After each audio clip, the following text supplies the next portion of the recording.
আচ্ছা, ফাইলে যাচ্ছি, তারপর নিউ নিচ্ছি। আমি সবসময় পছন্দ করি যে বড়টা নিতে। ওকে দিলাম, Ctrl+0, ফুল স্ক্রিন আসলো। এরপর আমি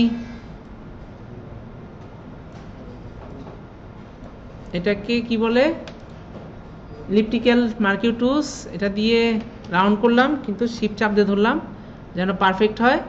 আগে ছাড়বো মাউস ক্লিক, তারপরে শিফট ছেড়ে দিলাম।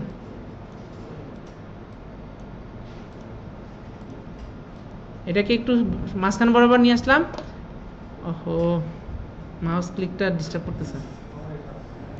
আচ্ছা যাক, ওটা এখানেই থাকুক। আচ্ছা, এখন আমার যেটা লাগতেছে সেটা হলো যে এখান থেকে হালকা কালার, ফার্স্টে ডিপ কালারটা নিব। ওকে দিলাম। ডিপ কালারটা নিয়ে এখান থেকে গ্রেডিয়েন্ট টুলস অনেক সময় সিলেক্ট করা থাকে, একটু খেয়াল রাখেন। এটা রাইট মাউস ক্লিক করে এখান থেকে আমি পেইন্ট বাকেট টুলসটা নিব, একটা ক্লিক করব। তারপরে আবার কালারে যাব, এইটারই হালকা যে কালারটা আছে সেই কালারটা চুজ করব, করে এখানে আমি নিচ্ছি ব্রাশ টুলস। ব্রাশ টুলসটা নিয়ে রাইট মাউস ক্লিক করে এখানে সফট ব্রাশটা সিলেক্ট করা আছে কিনা দেখে নিব, ডাবল ক্লিক করব। তারপর এটা বড় ছোট করব হলো যে থার্ড ব্র্যাকেট দিয়ে, থার্ড ব্র্যাকেট পি এর পাশে আছে, তো অর্ধেক থেকে একটু বেশি নিব, অর্ধেক থেকে একটু বেশি নিয়ে একবার ক্লিক করব, একবার।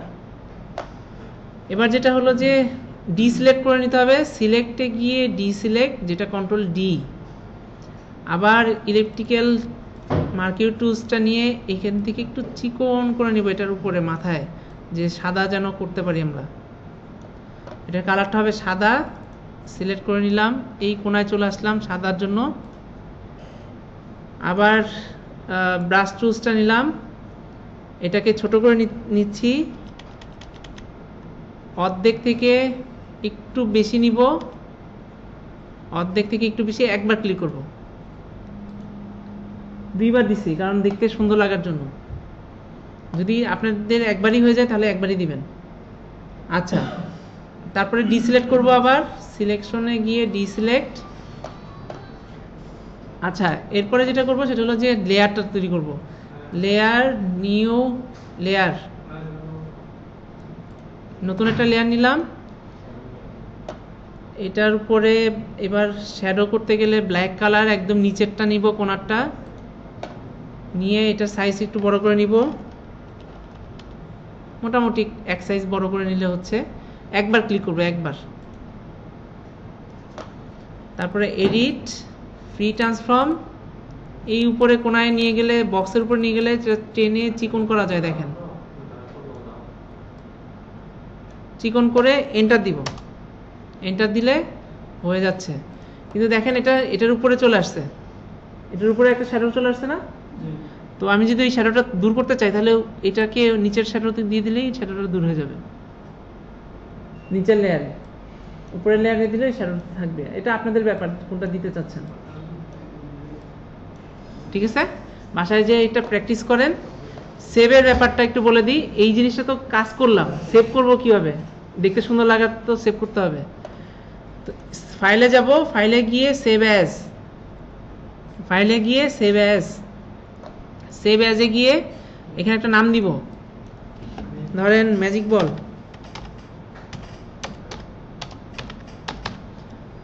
পিএসডি ফরম্যাটে ফার্স্টে একটা সেভ দিব, কারণ কালকে এসে আবার যেন এটার উপর এডিট করতে পারি বা এটার উপর কাজ করতে পারি।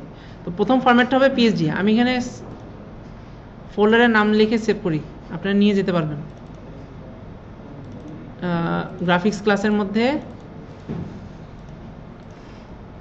Today work.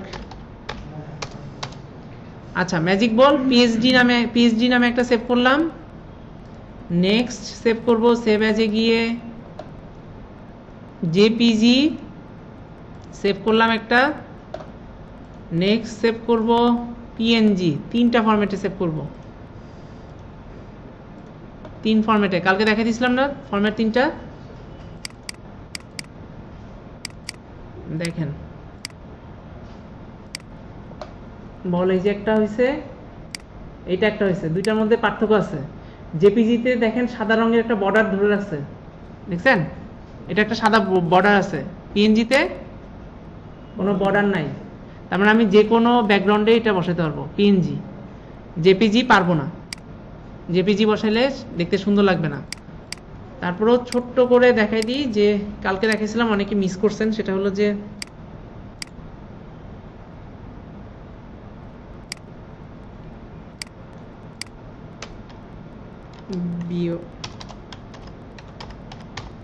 পিএনজি আর জেপিজির সমস্যাটা আমি একটু দেখাই দিই, কালকেও দেখাইছিলাম। বিওডিওয়াই বডি, ধরেন একটা নিয়ে আসি ইমেজ imgsrc সমান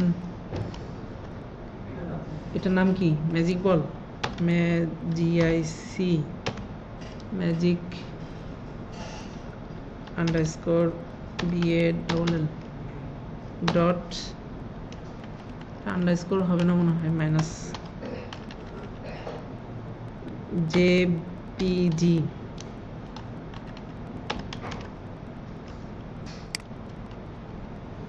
একটা ছিল জেপিজি, কন্ট্রোল সি কপি করি, বিআর,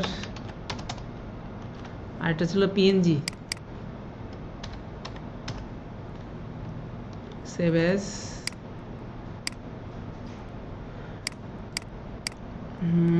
index.html। এটা আপনাদের করতে হবে না, আমি করতেছি আপনাদের দেখানোর জন্য। আচ্ছা,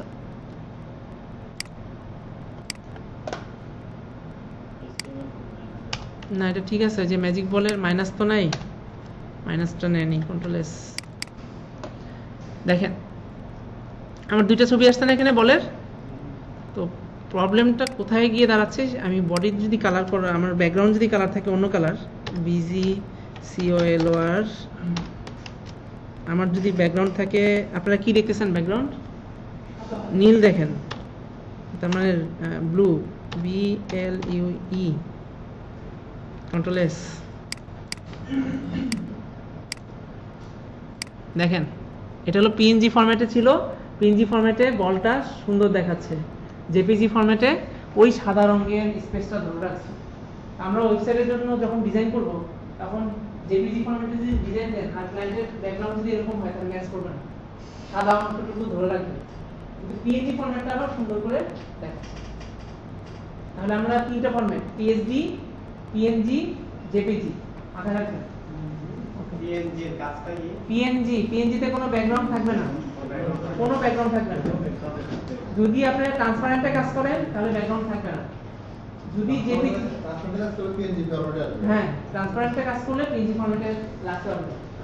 জেপিজি তে সেভ করলেই অটোমেটিক সাদা ব্যাকগ্রাউন্ড ধরে রাখে, ওর যে সাইজ অনুযায়ী বাকিটুকু সাদা সেভ করে রাখে নিজে নিজে। হ্যাঁ, সফটওয়্যারটা দিছিলেন স্যার? হ্যাঁ, সফটওয়্যারটা দিয়ে দিছিলাম। ভিডিওটা একটু